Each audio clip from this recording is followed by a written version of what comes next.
Okay, welcome back everyone. So this week has been an eventful week for One Piece, right? Because obviously we got Gear 5th. But you know what people have been sleeping on? Chapter 1090. So this chapter was so refreshing for me because we get to see interactions between characters again. We get to see Luffy speaking to the Gorosei for the first time. We get, as I said, these little interactions between characters. We get some action with Kizaru. It was a great chapter, man, and I'm here to review it. So obviously, because I don't want to get 45,000 copyright strikes and have my whole channel taken down, I won't show you every single panel. I'll just sort of give you my opinions on them and show you a few that I particularly liked. The chapter starts with Luffy speaking to the Gorosei and as always saying, "I'm Luffy, I'm gonna be king of the pirates." Same way he responded to Big Mom, same way he responded to Crocodile, same way he responded to Doflamingo. He's gonna be king of the pirates, okay? So the reason I'm showing you this plan is because I really like the Gorosei's response. Like, okay, obviously Luffy being Luffy, but you're Straw Hat Luffy, correct? Who's alive with you in the labo phase right now? If you count the injured ones, that's Luffy speaking. But the fact that they see him as such a big threat to the point where they're legitimately having to take precaution against Luffy. This is the first time I really feel like Luffy's a Yonko. Like people say, oh, when he fought Lucha, no, this is where I feel like this guy's actually a Yonko, man. This guy's speaking to the Gorosei and they're worried. They are stressing. And so obviously as the chapter progresses, we find out that all of the Seraphim were stopped by these sea prism bubbles. Something that obviously Vegapunk made.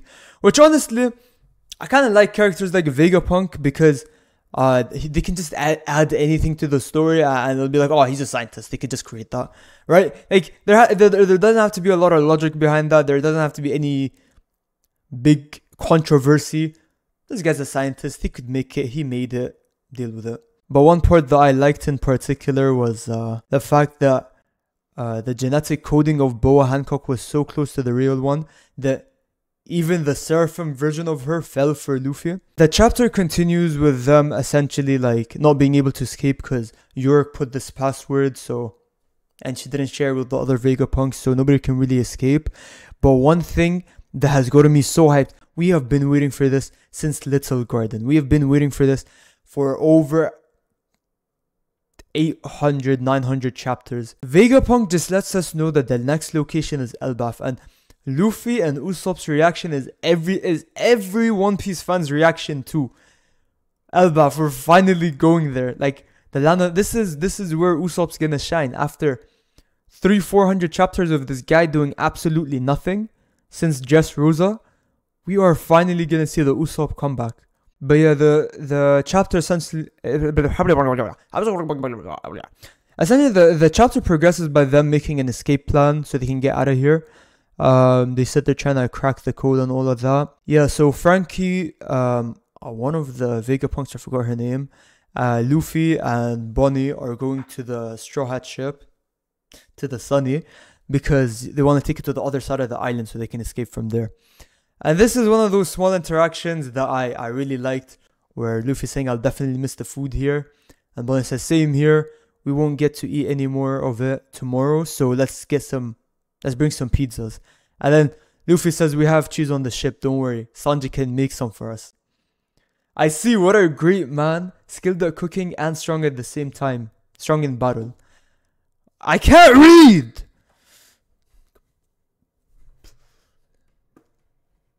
Listen, I'm here to review the chapter. I'm not reading you a bedtime story, okay? Leave my reading skills alone, my comprehension skills. So, yeah, I see what a great man, skilled at cooking and at the same time strong in battle. Look at Sanji, man. This guy's just slacking gal. He has Viola. He has Pudding. Now he has Bonnie. He even has me. So, obviously, Rob Lucci, they gotta replace that pigeon with a rat on his shoulder because after Luffy so kindly spared his life, bro decided to snitch anyways. First of all, the GOAT is back. The best admiral, without a doubt in my mind, is back. Okay, hold on. You guys don't understand what I mean by best admiral. When I say Kizaru is the best admiral, I mean Kizaru is the best admiral. Look at him pulling up, right? Right? When he sits there and he goes, the one Vegapunk station to guard the dome is a friend of mine, his nephew, right? He goes, well, you'll just need to ignore him.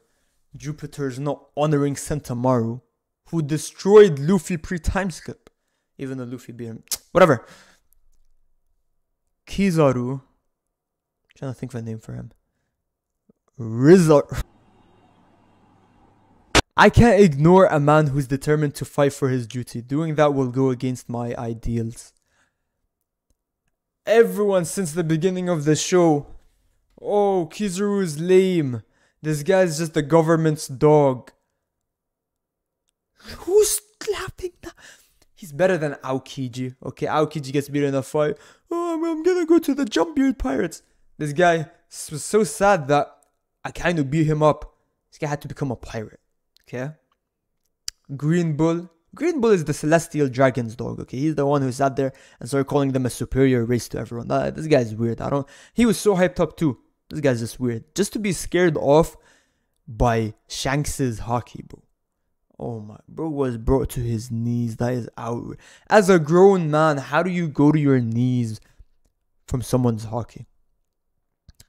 Fujitora's goated. I can't speak on him. I love Fujitora. Akainu, we don't know his backstory yet, but he's probably going to be sad because some pirates killed his family or destroyed his village. That's probably going to be his backstory. What a crybaby.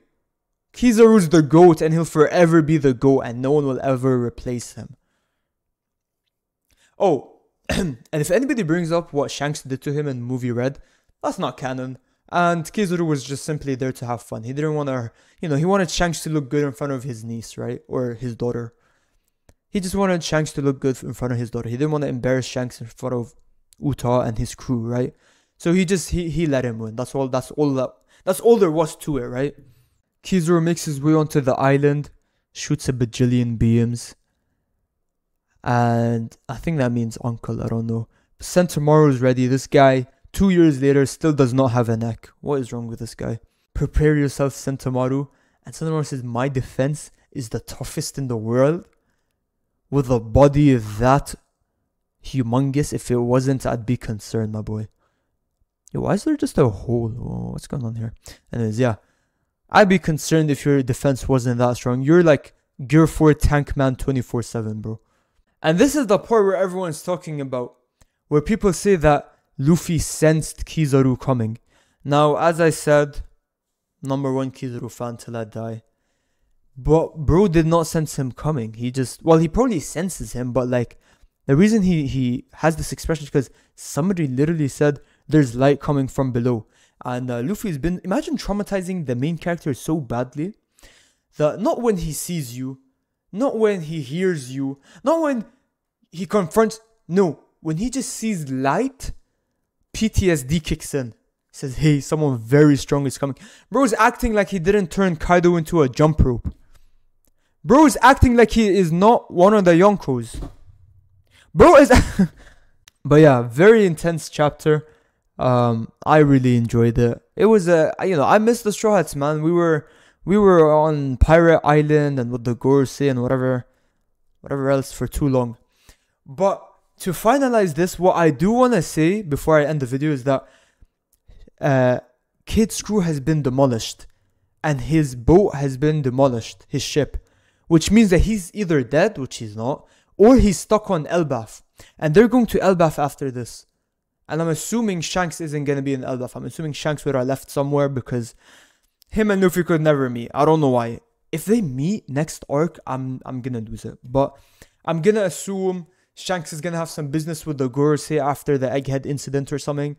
Because he's the 6th Gorosei member, let's be honest, right? And Luffy's gonna go there. He's gonna find Kid probably in some prison. He's gonna help him escape, and Kid is gonna be an ally of the Straw Hats with Killer. Because I don't think Kid's joining the Straw Hats. That's just not realistic. It's like maybe Law, but Kid is not willing to not be a captain, right?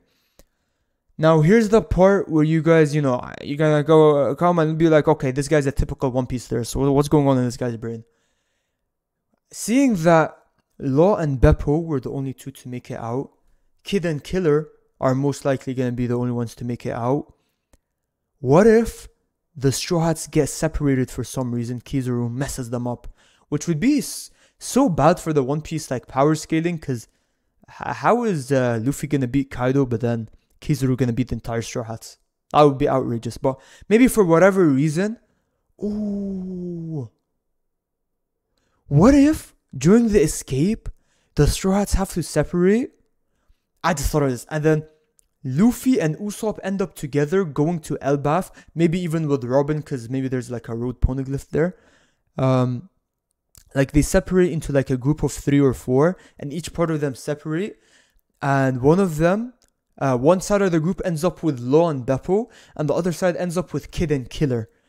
Probably Luffy and Usopp's gonna end up with Kid and Killer, and whoever else is with them too, in Elbaf, and the other side of the crew is gonna be elsewhere. That would be such a nice way to build up the final arc. And I know people are going to be reading or listening to me and being like, man, thank God the fans aren't writing One Piece. But like, that would be cool, man. Either way, after this arc, Usopp is one way or another, he's going to end up in Elbaf. Whether you like it, whether I like, whether Oda likes it or not, whether Usopp likes it or not, this guy's going to be in Elbaf next arc. But yeah, I just wanted to review this chapter. I don't know if I'm going to do chapter reviews weekly, but I legitimately enjoy doing this. It gives me another excuse not to record horror games. A horror game coming soon, okay? Shut up.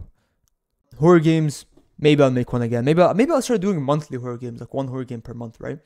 But I'm really enjoying doing like One Piece reviews. I think I'm going to start doing like other anime and manga reviews. I'm reading a lot of comics now, so I might even do DC and Marvel comic reviews. And TV show reviews. Maybe I'll just be a review channel. Maybe I'll start reviewing toys, you know, get the worldwide audience. Don't have little kids watching me, that's crazy. Anyways, I hope you guys enjoyed this. If you did, leave a like, subscribe, and I'll be posting as soon as I can.